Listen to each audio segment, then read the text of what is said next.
सभी के हृदय में बैठे प्रभु प्रेम को वैद्य जी का नमस्कार। आज मैं आपके साथ बात करने आया हूँ डर का कुआं।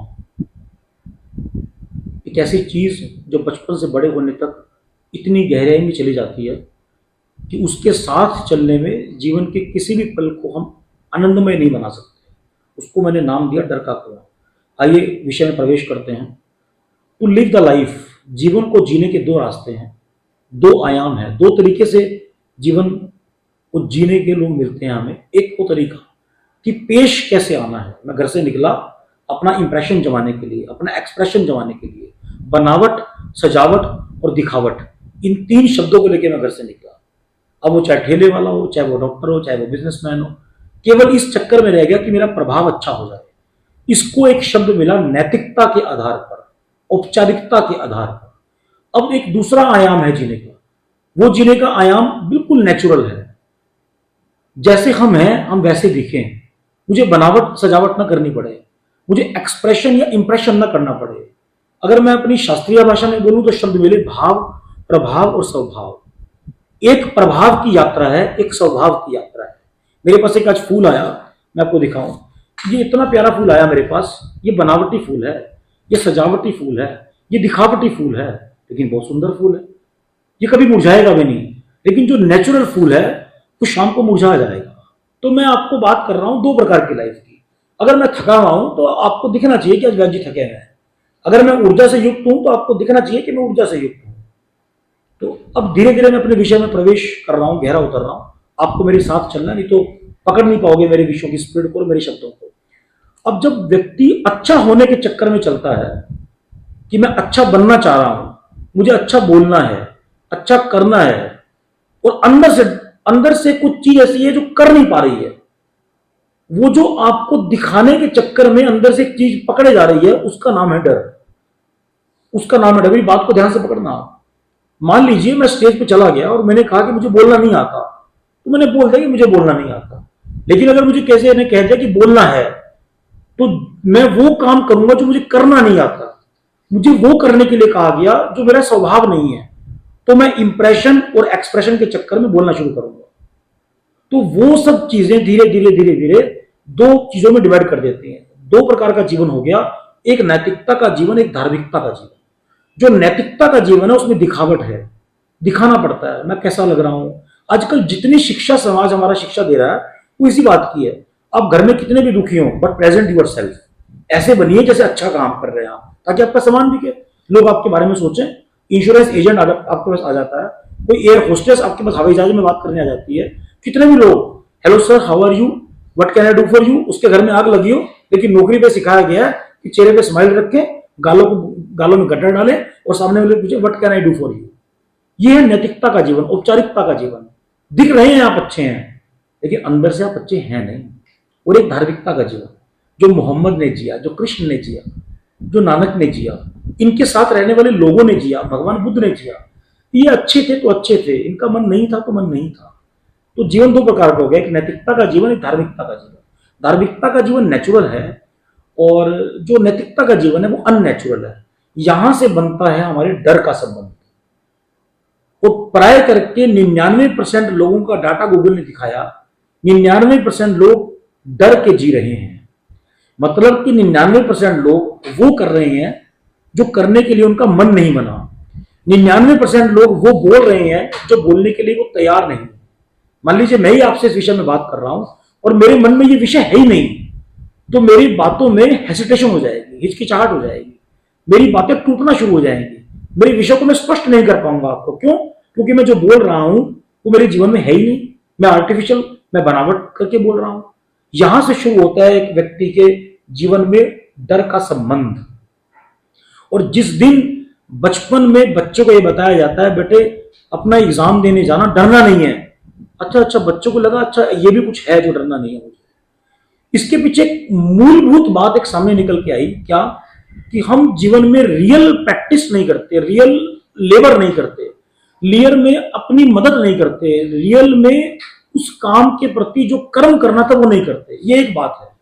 जैसे एग्जाम दिया बच्चे ने, उसको पढ़ाई करनी थी, आपने इंटरव्यू दिया उसकी तैयारी करनी थी, आपने कोई काम किया उस काम की प्लानिंग योजना बनानी थी। एमबीए के कोर्स में तो यही बताया जाता है प्लानिंग करो, मार्केटिंग करो, योजनाएं बनाओ, ये सब कुछ।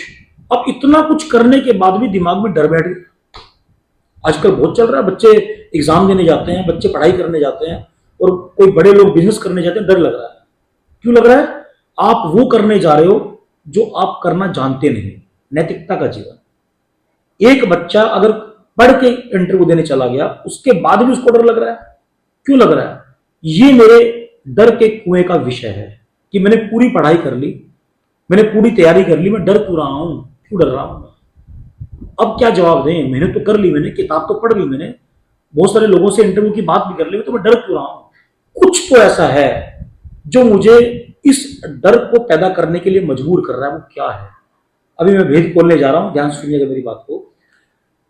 जो आप बनना नहीं चाह रहे थे, जो आप करना नहीं चाह रहे थे, जब वो करने चलोगे तो आपके मन के दो हिस्से हो जाएंगे। एक मन का ऊपरी हिस्सा, एक मन का निचला हिस्सा। आप एक बर्फ के टुकड़े को पानी में डालिए, वो बर्फ के टुकड़े का 99% हिस्सा पानी में चला जाएगा और 1% हिस्सा पानी के ऊपर तैरेगा। अब इस बर्फ के टुकड़े की कल्पना को मन के अंदर ले जाइए। हमारे मन के 10 हिस्से हैं।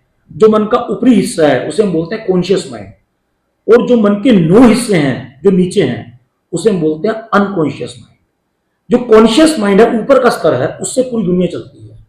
पूरा ज्ञान, पूरी किताब, डॉक्टरी और ये जितने भी हमारे बिजनेसमैन लोग हैं, सब के सब केवल मन के एक हिस्से को इस्तेमाल करके दुनिया को जीते हैं। और आपको ये जानकर आज हैरानगी होगी, इसलिए मेरी वीडियो का शीर्षक है डर का कुआं मनोवैज्ञानिक आधार पर। ये जो मन का 9 हिस्से, अवचेतन मन जिसे हम कहते हैं, नीचे रहते हैं, किसी भी बात को करने के लिए जो ताकत मिलती है वो मिलती है मन के 9 हिस्सों से। तो 9 हिस्से जो किसी काम को करने की ताकत पैदा करते हैं, उसको तो हमने कभी छुआ ही नहीं, कभी जिक्र ही नहीं हुआ कि अवचेतन मन की ताकत को कैसे बढ़ाया जाए। आती है ना बहुत सारी किताबें, अमेजोन पे मिलती हैं, the power of subconscious mind, अवचेतन मन की ताकत को कैसे पहचाने, उसमें लिखते हैं ना वो। आप फील कीजिए, जस्ट इमेजिन, पहले कल्पना करिए, फिर फील करिए और फिर इसे रिसीव करिए। Imagine, feel and receive, it is the power of subconscious mind. और इसी कंसेप्ट के ऊपर आज की डेट में एक प्रोग्राम हो गया, उसका नाम है न्यूरो लिंगुअल प्रोग्रामिंग। अब आ जाइए अपने मूल विषय पे। जब आप किसी काम को करने जा रहे हैं, कॉन्शियस माइंड, मन के 10वें हिस्से से आपने किताब पढ़ी, लेकिन किताब पढ़ने के बाद उस किताब को एग्जीक्यूट करना, पेपर में लिखना, वो कहां से आएगा? मन के वो 9 हिस्से जो अंदर दबे पड़े हैं। बात को बहुत क्लियरिटी से मैं समझाने का प्रयास कर रहा हूं। मन के वो 9 हिस्से, 9 एलिमेंट्स जो अंदर दबे पड़े हैं, उसको बाहर निकालने का नाम है डर के कुएं से बाहर आना। लेकिन अभी तो हम डर के कुएं के अंदर जा रहे हैं, अभी बताऊंगा बाहर कैसे आना है। मेरी हर सैटरडे की वीडियो आपको हर एक कुएं से निकालने की होगी, जैसे इस बार डर का कुआं। तो 20 मिनट अपने हर सैटरडे को, हर संडे को आपने आयुर्वेद तरंग चैनल को देने हैं। थोड़ा सा और डीप प्रवेश करते हैं। जब धीरे धीरे धीरे धीरे आप मन के एक ही हिस्से से काम करते चले जाएंगे, तो वो डर नाम की चीज, वो ताकत जो आपने कभी इस्तेमाल ही नहीं करी अवचेतन मन के अंदर रहने के कारण, वो आपके अंदर भरती चली जाएगी। और बड़े होने तक जो छोटी छोटी बातें, छोटी छोटी चीजें आपने अंदर डाली, वो एक कुएं के रूप में बन गई। अब आप मान लीजिए बड़े हो गए हैं, आप मेडिकल का कोर्स कर रहे हैं, इंजीनियरिंग का कोर्स कर रहे हैं, आप कोई इंटरव्यू देने जा रहे हैं, आप कोई नया बिजनेस शुरू करने जा रहे हैं। तो जब आप वो काम करने के लिए आगे बढ़ते हैं, क्योंकि मन के 9 हिस्से बंद पड़े हैं, तो ताकत तो होगी नहीं आपके अंदर। तो बचपन से बड़े होने तक वो जो छोटी छोटी बातें डर के नाम के अंदर गई, आप जैसे ही चुप करके रात को बैठ के सोचते हो कि मैं सुबह एक एग्जाम देने जाऊंगा, सुबह इंटरव्यू देने जाऊंगा, मेरा क्या होगा, मेरा क्या होगा, मैं पेपर कैसे दूंगा, जैसे ही ये बात आप बोलते हो, वो कुआं आपके सामने खुला खड़ा हो जाता है। और जैसे आप उस कुएं में झांक के देखते हो, तो एक बहुत बड़ा डर, एक बहुत बड़ी काली परछाई, एक बहुत बड़े काले बादल आपको घेर लेते हैं, और जो पूरी रात आपको सोने नहीं देते। उस डर के कुएं में आप डर हो जाते हो, और वो गहरी अंधियारी रात जो आपके बचपन से बड़े होने तक कुआं बन के आपके सामने खड़ी हुई, वो आपके इंटरव्यू और आपके एग्जाम को ध्वस्त कर देगी। वो पूरी रात, पूरे दिन आपने जो मेहनत करी किताबों की, वो एग्जाम देते हुए, इंटरव्यू देते हुए एक भी प्रश्न का उत्तर आपको देने नहीं देगी। और आप एग्जाम देते जैसे ही बाहर आओगे, पहला आपका सेंटेंस क्या होता है? अरे यार, ये तो मुझे पता था, मुझे याद क्यों नहीं आया? वाई? क्योंकि हर चीज को एग्जीक्यूट करने की ताकत मन के 9 हिस्सों में है, मन के सबकॉन्शियस माइंड में है, अवचेतन मन में है। उसको तो इस्तेमाल किया ही नहीं किसी ने। बहुत बड़ा राज खोल दिया मैंने आज आपके सामने। इसीलिए एक आदमी वेल ड्रेस्ड है बट फुली स्ट्रेस्ड है। मैं बहुत अच्छी बात कर रहा हूं आपसे, बड़ी प्यारी प्यारी वैद्य जी आयुर्वेद तरंग पे बहुत अच्छी अच्छी वीडियो बनाते हैं, लेकिन कॉन्फिडेंस नहीं है। क्यों नहीं है? एक डर का कुआं मेरे अंदर अगर बना होगा तो मैं अपनी बात रख ही नहीं पाऊंगा। कभी किताब से पढ़ के बोलूंगा, कभी सोच के बोलूंगा, और मेरी बातों की जो निरंतरता है, जो मैं लगातार बोलने आ रहा हूं, वो टूट जाएगा बीच में। इसीलिए लोग वीडियो बनाते हैं, एडिट कर करके बनाते हैं, क्योंकि उनके डर का कुआं उन्हें लगातार बोलने के लिए रोक रहा है। उनके पास पावर ही नहीं है। जिस व्यक्ति के पास भी अवचेतन मन, सबकॉन्शियस माइंड की ताकत होगी, उनके डर का कुआं कभी उनके जीवन में नहीं बनेगा। अब इस डर के कुएं को खत्म करने की तरीका क्या है, मैं उस पर आ रहा हूं। ध्यान से सुनिएगा कि मैंने अभी आपको बोला कि जैसे जैसे आपका डर का कुआं बनता चला जाएगा, उसकी गहराई बढ़ती चली जाएगी, और आपके हर काम में, हर एग्जाम में, हर इंटरव्यू में वो कुआं आपको आगे बढ़ने नहीं देगा। हमें करना क्या है?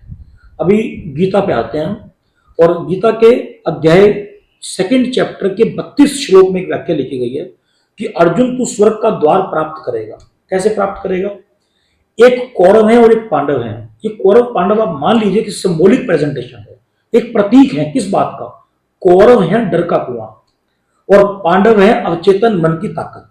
दोबारा सुनिए आप, कौरव है डर का कुआं, आपकी कमजोरी, आपकी वृत्ति, आपकी वीकनेस, आपका लो कॉन्फिडेंस, आपके अवचेतन मन के ताकत की ना होना कौरव है। कौरवों से लड़ना है। कौन लड़ेगा? पांडव। अब ये पांडव कहां से आ गए? आइए पांडव की बात करते हैं। अब मैं आपको बताने जा रहा हूं कि डर के कुएं को खत्म कैसे करना है। अब नया क्लाइमैक्स इस वीडियो में। अभी तक बताया ये बनता कैसे है, और अब खोलने जा रहा हूं वो राज जिसको सुनने के लिए वीडियो मैंने बनाई है आज। इसे बोलते हैं न्यूरो लिंगुअल प्रोग्रामिंग। आपके ब्रेन के अंदर कुछ सेल्स होते हैं, कुछ कोशिकाएं होती हैं। मैं कोशिश करूंगा कुछ मेडिकल वर्ड्स बोलने की, और कोशिश करूंगा एक सामान्य भाषा के शब्द बोलने की, ताकि मेरी वो माँ जो मुझे पाल पोस के बड़ा करती है और आज इस डर के कुएं के अंदर बैठी है, तो मेरे शब्द उस माँ के लिए भी समर्पित होंगे, ताकि मेरी भाषा को सुन के वो भी डर के कुएं से बाहर निकल जाए। तो मैं ये वीडियो हर उस बूढ़े आदमी को समर्पित करूंगा जो डर के अंदर बैठा है, और अपने शब्दों पे भगवान का आशीर्वाद चाहूंगा कि मैं सरल शब्दों में मेडिकल वर्ड्स की व्याख्या कर सकूं। विषय में प्रवेश करते हैं। हमारे दिमाग में कुछ कोशिकाएं हैं जिन्हें हम इंग्लिश में बोलते हैं एक्सॉन और डेंड्राइट्स। वो कोशिकाएं आपस में जुड़ी होती हैं। उन कोशिकाओं का एक सिद्धांत है, when they fire each other they wire each other. मतलब एक कोशिकाओं के अंदर ये कोशिकाएं हैं, ऐसी हजारों करोड़ों कोशिकाएं दिमाग में चलती हैं और जुड़ी होती हैं आपस में।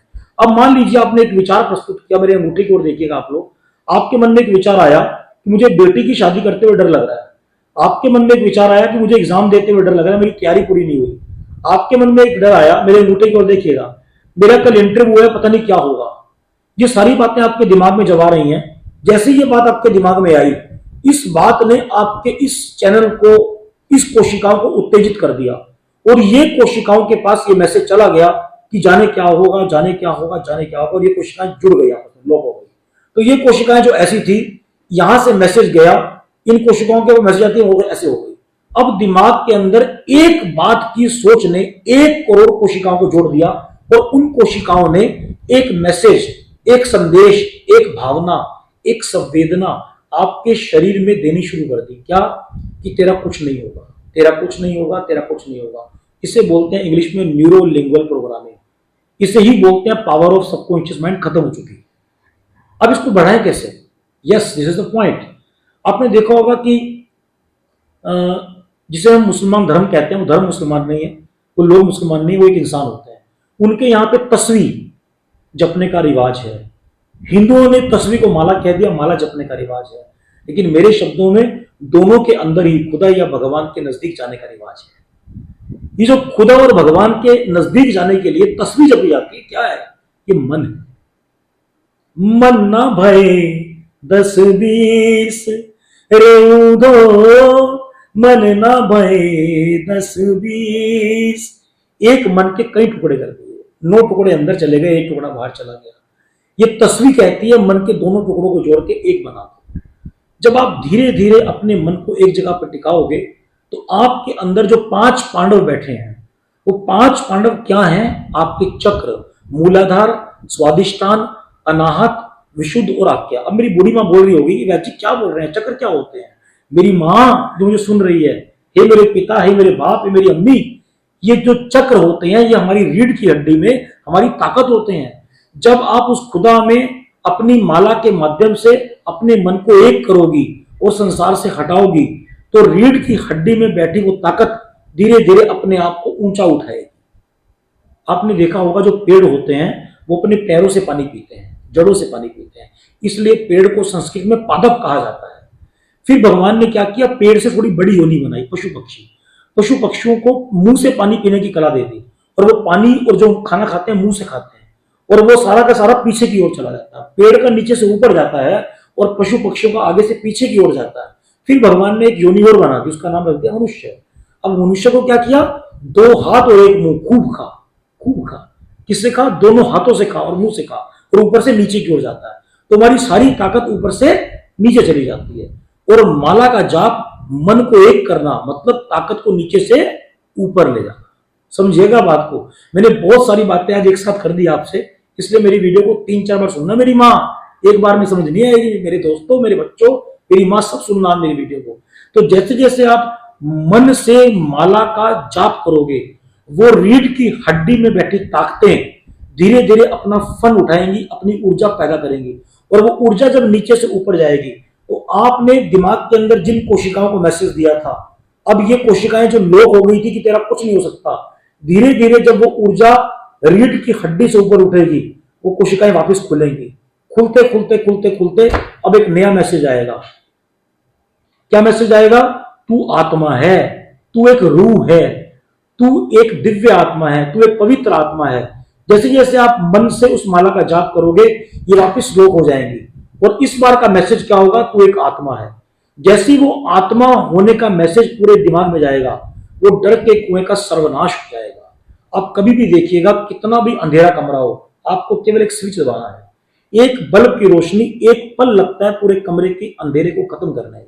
ठीक इसी प्रकार आप 1 मिनट के लिए भी अपनी तस्वीर या माला का जाप करोगे, या आर्य समाज के लोग मुझे सुन रहे हो अपने मंत्र का जाप करोगे, या जैन समाज के लोग मुझे सुन रहे हो ओम नमो अरियंताणम का जाप करोगे, जितने भी जाप अलग अलग भाषा के आदर्श व्यक्तियों ने हमारे लिए बनाए, उनका सबका लक्ष्य एक ही था कि वो पहुंच गए हम पहुंच जाएं, उन्होंने जान लिया हम जान जाएं, उन्होंने देख लिया हम देखते जाएं, और डर अपने आप ही चला जाएगा। जैसे जैसे आप इस रास्ते पे चलोगे वो इंटरलॉक हो जाएंगी और मन के अवचेतन मन की ताकत वापस पैदा होगी। जैसे ही मन के 9 हिस्से अंदर बैठे हुए ऊर्जावान बनेंगे, आपका पूरा मन एक होने के बाद डर के कुएं को खत्म कर देगा। अब एक बच्चा जब सोचता है कि मैंने इंटरव्यू दिया, मैं इंटरव्यू देने जा रहा हूं, तो इंटरव्यू देते वक्त रात तक तैयारी की, बट रात की तैयारी के बाद उसको केवल इतना सोचना है कि मुझे माला का जाप करना, प्रभु का जाप करना है। एक बच्चा जब आज की डेट में बहुत सारे बच्चों के एग्जाम चलते हैं, बहुत सारे बच्चे नेट की तैयारी कर रहे हैं, उनका काम केवल इतना ही है कि तैयारी करें, बस नेट की केवल तैयारी करें और रात को बैठ के माला का जाप करें। हम क्या करते हैं, तैयारी करते हैं और रात को बैठ के सोचते हैं हमें कितना याद हो गया। जब जैसे ही आपके मन में ये बात आई कितना याद हो गया और मेरा क्या होगा, तुरंत वो लॉक हो जाएगा, और जैसे ही वो लॉक हुआ आपकी सारी तैयारी जीरो हो जाएगी। तो मेरी आप सब लोगों से रिक्वेस्ट है, आप जीवन में कितनी भी तैयारी करें, कितने भी किताब पढ़ें, पर रात को बैठ के और सुबह उठ के अपने मन को जोड़ने का प्रयास करें। अपने रीढ़ की हड्डी में बैठी ताकत जिसे हम चक्र कहते हैं उसको बाहर निकालने का प्रयास करें। मैं 2 शब्दों से अपनी बात को समाप्त करने से पहले 2 शब्दों कहूंगा आपको। पंजाबी में शब्द हैं, अंदर वड़ के पौड़ी चढ़ के तू नजारा वेख ले। आप अंदर जाइए, अंदर मतलब मन के अंदर जाइए। You go inside and just chant your mala. अपनी तस्वीर माला का जाप करिए, अपने मंत्र का जाप करिए। गो इनसाइड, चैंट योर मंत्र, वट एवर द धर्म संप्रदाय यू अटैच्ड विद। आप किसी भी धर्म संप्रदाय से जुड़े हुए हैं, अपने मन से अपने हाथ से माला का जाप करिए। अंदर वड़ के पौड़ी चढ़ के तू नजारा वेख ले, जेड़ा सारे जगदा मालिक सतगुरु प्यारा वेख ले। जैसे जैसे आप ये काम करेंगे आपको एक ऊर्जा, एक ताकत महसूस होनी शुरू हो जाएगी आपकी बॉडी में, और जैसी वो ऊर्जा ताकत महसूस होगी तो आप ये बोलना शुरू कर देंगे, क्या? अंदर गौरी पुत्र गणेश, अंदर ब्रह्मा विष्णु महेश, अंदर झूल रहे भगवान, अंदर उड़ रहे विमान। ये जितना भी बाहर दृश्य है, नदियों का, सरोवर का, जलाशय का, पेड़ पौधे पत्ते वनस्पतियों का, ये सब आपको अंदर नजर आएगा। और जब सब अंदर नजर आएगा तो गहरी रात में भी चांद रोशनी वाला नजर आएगा। गहरी रात में भी एक ठहराव, एक विश्राम नजर आएगा। डर का कुआं तो छोड़ो, डर नाम की कोई चीज भी आसपास नहीं भटक पाएगी। मेरी बात पूरी हो गई और मैं एक बार बस मैंने जो पूरा कह दिया, और मुझे उम्मीद है कि आपके डर का कुआं किस तरीके से निकलेगा, मैं अपनी बात को प्रामाणिकता और वैज्ञानिकता के आधार पर कहने में समर्थ हुआ। माँ सरस्वती मेरे शब्दों में मुझे आशीर्वाद देती है, इसलिए मैं बोल पाता हूँ। और आप सभी के हृदय में बैठे प्रभु प्रेम को वैद्य जी का सहृदय से नमस्कार।